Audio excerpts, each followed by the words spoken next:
Assalamualaikum warahmatullahi wabarakatuh. Kami dari kelompok 7 akan membahas tentang teknik purposive sampling. Sebelumnya, izinkan saya untuk memperkenalkan anggota dari kelompok 7. Yang pertama, Baik Medi Sinta Nuria. Yang kedua, Imron. Yang ketiga, Ade Claudia Asnandaeng. Yang keempat, Dewi Chandra Ananda Abdullah. Yang kelima, Isni Nadia Fatmala. Yang keenam, Raihani Rahmawati. Dan yang ketujuh, Trian Taskia Ervani. Kali ini kami akan membahas konsep dasar, pemilihan sampel, estimasi atau pendugaan, penentuan besarnya sampel, serta contoh dan latihan soal. Untuk pembahasan yang pertama adalah konsep dasar. Pengertian untuk teknik purposive sampling. Teknik purposive sampling adalah suatu teknik non-random sampling atau bukan termasuk teknik sampling acak. Teknik purposive sampling ini menentukan pengambilan sampel dengan menetapkan suatu sifat, karakteristik, ciri-ciri, dan kriteria khusus yang sesuai dengan tujuan penelitian, sehingga permasalahan penelitian diharapkan dapat terjawab. Jadi, sampel yang akan diambil pada teknik purposive sampling ini memiliki sifat, karakteristik, ciri-ciri, dan kriteria khusus yang sudah ditentukan sebelumnya, dan sesuai dengan tujuan penelitian yang akan dilakukan. Sehingga, dengan teknik purposive sampling ini, diharapkan dapat menjawab permasalahan penelitian yang dilakukan. Di sini saya akan menjelaskan tujuan dari purposive sampling. Tujuan dari purposive sampling adalah untuk memilah-milah atau untuk menentukan suatu sampel dalam penelitian berdasarkan kriteria yang ditentukan secara khusus oleh peneliti. Sampel-sampel yang diambil oleh seorang peneliti dengan kriteria-kriteria atau ciri-ciri yang telah ditentukan sebelumnya. Kenapa memerlukan kriteria yang khusus? Agar sampel yang diambil nantinya sesuai dengan tujuan penelitian dalam memecahkan permasalahan penelitian, serta dapat memberikan nilai yang lebih representatif. Kelebihan dari teknik purposive sampling ini yang pertama, yaitu tujuan penelitian mudah tercapai karena sampel sudah sesuai dengan yang dibutuhkan. Sebab, sampel yang diambil sudah memiliki kriteria yang sudah ditentukan sesuai dengan tujuan penelitian. Yang kedua, prosesnya yang efisien. Yang ketiga, teknik pengambilan sampel efektif dalam mengeksplorasi situasi bersifat antropologis, sehingga bisa mendapatkan manfaat dari pendekatan yang intuitif. Yang keempat, satu-satunya teknik yang sesuai dengan sumber data primer, sehingga memberikan kontribusi pada penelitian yang terbatas data atau populasinya. Dari kelebihan-kelebihan tersebut, dapat dilihat bahwa teknik ini mudah untuk dilakukan para peneliti. Namun, teknik purposive sampling juga memiliki kekurangan, yaitu jumlah sampel dalam purposive sampling tidak menjamin representasi dari populasi penelitian, tidak dapat digeneralisasi pada simpulan yang bersifat statistik, bukan termaksud dari teknik random sampling, tidak terlalu populer dalam studi-studi tertentu, misalnya pada bisnis, kurang mampu dalam menggeneralisasi hasil penelitian, dan rentan terjadi kesalahan dalam penelitian yang berasal dari penilaian peneliti. Selanjutnya, saya akan menjelaskan jenis-jenis purposive sampling. Yang pertama adalah sampel homogen. Jenis sampel pada sampel homogen ini berfokus pada satu kelompok tertentu atau kelompok yang sama. Karakteristik kelompok ini dipilih karena memiliki kesamaan atau ciri-ciri yang sama. Contohnya adalah kesamaan budaya, usia, ras, pekerjaan, atau yang lain-lainnya. Yang kedua yaitu sampel heterogen. Jenis sampel pada sampel heterogen ini bergantung atau berfokus pada penilaian dari peneliti untuk menyeleksi data yang beragam karakteristiknya. Pada sampel ini bertujuan untuk menambah banyak wawasan mengenai suatu fenomena yang diteliti.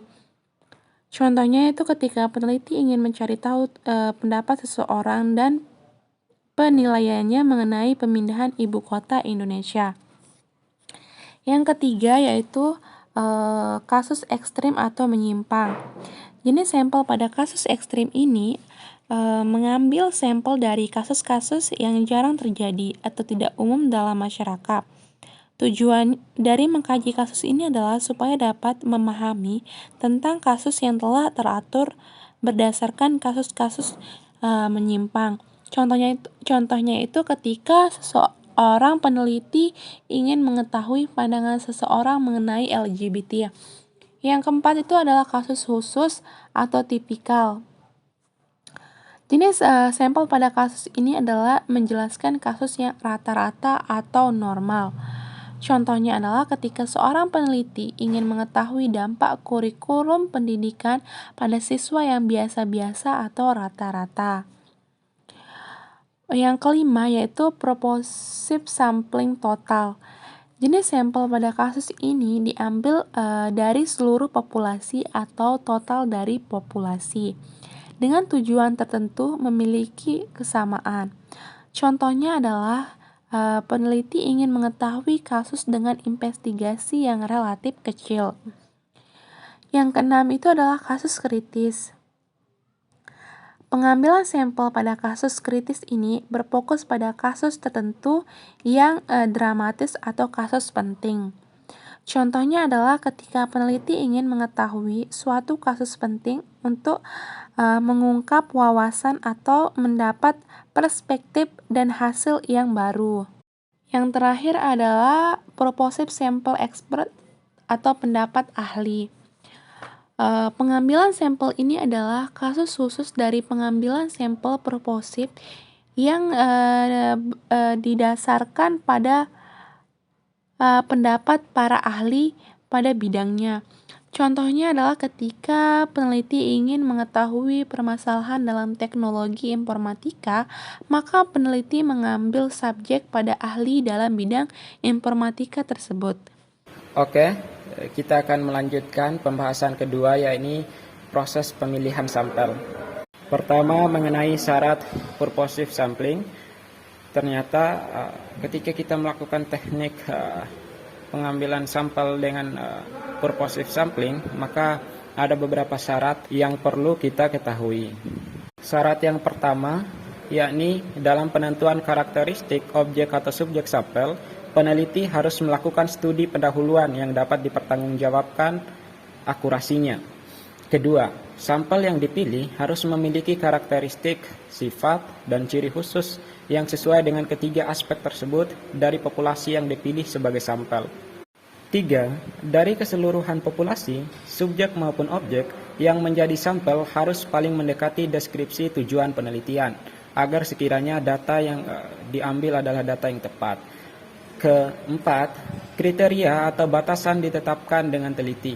Kelima, sampel yang diambil sebagai subjek penelitian adalah yang memenuhi kriteria yang telah ditetapkan. Ketika syarat-syarat teknik purposive sampling sudah kita ketahui, maka langkah selanjutnya kita akan mencoba melakukan pemilihan sampel dengan cara sebagai berikut. Pertama, tentukan tujuan penelitian. Hal tersebut merupakan hal pertama yang harus dilakukan untuk memilih sampel yang sesuai. Kedua, tentukan apakah tujuan penelitian mewajibkan adanya kriteria tertentu pada sampel agar tidak terjadi bias. Ketiga, setelah menentukan tujuan dari penelitian, buat daftar kriteria untuk mendapatkan sampel penelitian yang sesuai. Langkah keempat, pilih daftar populasi yang sesuai dengan tujuan penelitian dan pastikan memiliki objek atau subjek yang memenuhi kriteria. Kelima, tentukan jumlah minimal sampel yang akan dijadikan subjek penelitian serta memenuhi kriteria yang sudah ditetapkan. 6. Lakukan penelitian terhadap sampel yang terpilih sesuai dengan kriteria sebelumnya yang sudah dibuat. Estimasi atau pendugaan. Estimasi atau pendugaan dalam teknik purposive sampling didapat berdasarkan penilaian atau pengamatan seorang peneliti mengenai hal-hal dan ciri-ciri apa saja yang berkaitan dengan penelitiannya untuk dijadikan sampel.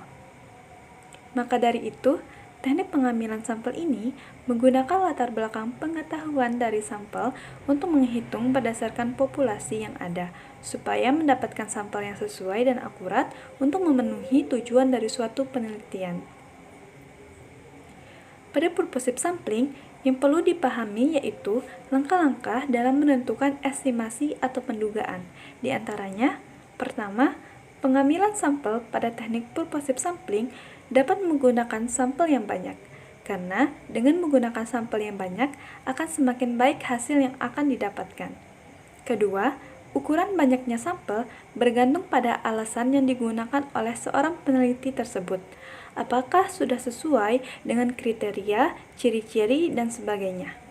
Ketiga, latar belakang sampel dalam populasi memiliki karakteristik yang sesuai dengan penelitian.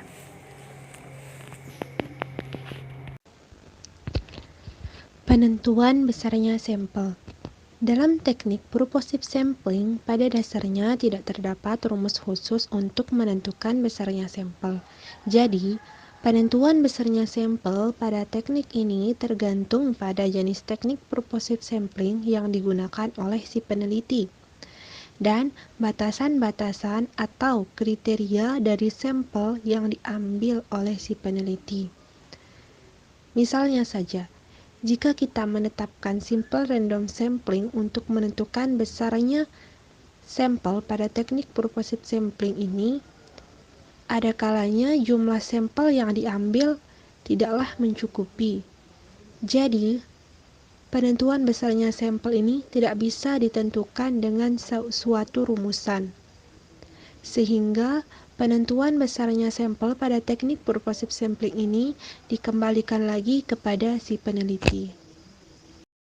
Selanjutnya, di sini saya akan menjelaskan tentang contoh teknik purposive sampling. Sebagai contohnya yaitu penelitian mengenai pengaruh kualitas pelayanan terhadap kepuasan nasabah Koperasi A di Kota Surakarta. Pengambilan sampel dalam penelitian mengenai pengaruh kualitas pelayanan terhadap kepuasan nasabah koperasi di Kota Surakarta dapat dilakukan dengan menggunakan teknik purposive sampling. Pada penelitian ini, sampel yang digunakan berdasarkan pada banyaknya jumlah kuesioner yang diisi oleh responden. Karena teknik purposive sampling mungkin terbukti efektif ketika hanya sejumlah orang yang dapat berfungsi sebagai sumber data untuk menentukan ukuran sampel yang harus diambil. Pada penelitian ini, populasinya adalah jumlah nasabah Koperasi A di Kota Surakarta pada tahun 2018, yaitu sebanyak 700 orang, yang terdiri atas 250 orang nasabah tabungan, 400 orang nasabah kredit, dan 50 orang adalah nasabah deposito. Adapun kriteria-kriteria yang diperhatikan dalam penelitian tersebut adalah nasabah sudah menjadi anggota selama 3 tahun, nasabah yang mengisi kuesioner sebanyak 100 orang yang terdiri dari 25 nasabah tabungan, 70 nasabah kredit, dan 5 nasabah deposito. Jadi dapat ditarik kesimpulan bahwa sampel yang digunakan dalam penelitian mengenai pengaruh kualitas pelayanan terhadap kepuasan nasabah Koperasi A di Kota Surakarta sebanyak 100 orang nasabah. Kemudian saya akan membahas mengenai contoh kedua dengan judul penelitian resiko lanjut usia dengan penyakit penyerta terhadap kematian pasien COVID-19. Kriteria sampel yaitu penderita COVID-19, usia lebih dari 60 tahun, alasan terinfeksi COVID yaitu tidak disiplin dalam menjaga jarak dan menggunakan masker atau tidak percaya dengan adanya COVID-19. Kemudian menderita penyakit penyerta lain sebelum terinfeksi COVID-19. Kemudian kesimpulan yang dapat diambil yaitu yang pertama, lanjut usia sangat beresiko untuk memiliki masalah kesehatan dan akan berkembang lebih buruk karena terdapat berbagai faktor yang mempengaruhi. Beberapa penelitian telah membuktikan bahwa kematian pasien COVID-19 lebih banyak berusia 60 tahun ke atas. Yang ketiga, pasien lanjut usia dengan penyakit penyerta membutuhkan lebih banyak kebutuhan medis. Yang keempat, kebanyakan pasien lanjut usia terinfeksi COVID-19 akibat masih meragukan mengenai adanya virus COVID-19 sehingga seringkali tidak disiplin dalam menjaga jarak dan menggunakan masker. Hal ini mengakibatkan mudahnya virus tersebut menginfeksi manusia.